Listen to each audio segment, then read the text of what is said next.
We have breaking news. Former Congressman says he is withdrawing from consideration for Attorney General amid allegations of sexual misconduct.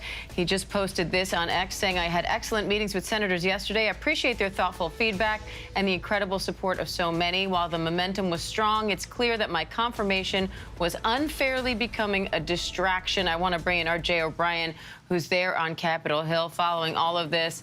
Jay, I know you've been running around getting reaction here. What's the latest on this? Did he just not have the support he needed to get confirmed? I mean, the reality is, Diane, he just didn't have what he needed out of Senate Republicans to get this over the goal line. And Matt Gaetz acknowledges it in that tweet there. He said he had productive meetings. He even told cameras yesterday at the end of his long day on Capitol Hill that he felt there was positive momentum. He felt things were, in his words, quote unquote, going great.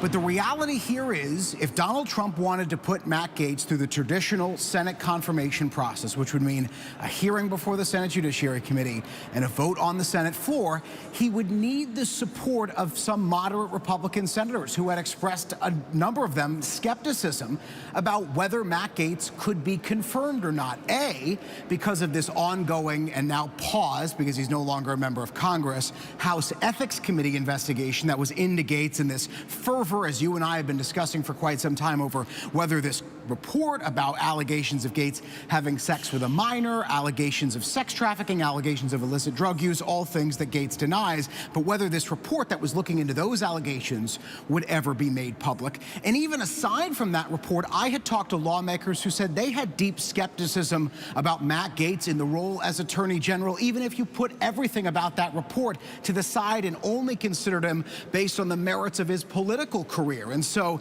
that sense that we get from this Gaetz tweet is that he did not feel that he had the requisite support from senators in order to keep going. The reality is, a lot of what the senators who Matt Gaetz met yesterday said publicly is that they believed he should have a confirmation hearing. They believed that potentially, if the results of that confirmation hearing were even semi-positive, he should have a confirmation vote. They wanted Matt Gaetz to go through the typical confirmation process. They wanted, as Lindsey Graham put it, for Gaetz to, quote unquote, confront his accusers in these allegations of, again, sexual assault with a minor, for example, things that Gaetz denies. What looks like is going to happen now as Gaetz bows out is all of that gets pushed aside. There is no longer any kind of Senate confirmation hearing. And this report about what exactly Matt Gaetz did or did not do, or what the House Ethics Committee found, stays in limbo here. And we don't quite know what becomes of it, because the best chances for this report to be made public, unless the House Ethics Committee wants it to be public, were for the Senate to request it and unveil it in their confirmation process of Matt Gaetz, a confirmation process that's not going to happen anymore. Jay, does it matter if it becomes public at this point? The DOJ chose not to charge him if he's not going to be AG. Would you need that report to prevent him from getting another office? Because he's not congressman anymore either, right? Well, it's up to Matt Gaetz as to if he wants to take another role in the Trump administration and potentially either put his name forward for another cabinet position, which seems far-fetched, or try to put his name forward for some kind of non-Senate confirmable role in Trump's government, you know, White House staff, for example. And we have none of this based on reporting, but White House staff doesn't be confirmed by the Senate. Other people close to the president, they don't have to be confirmed by the Senate.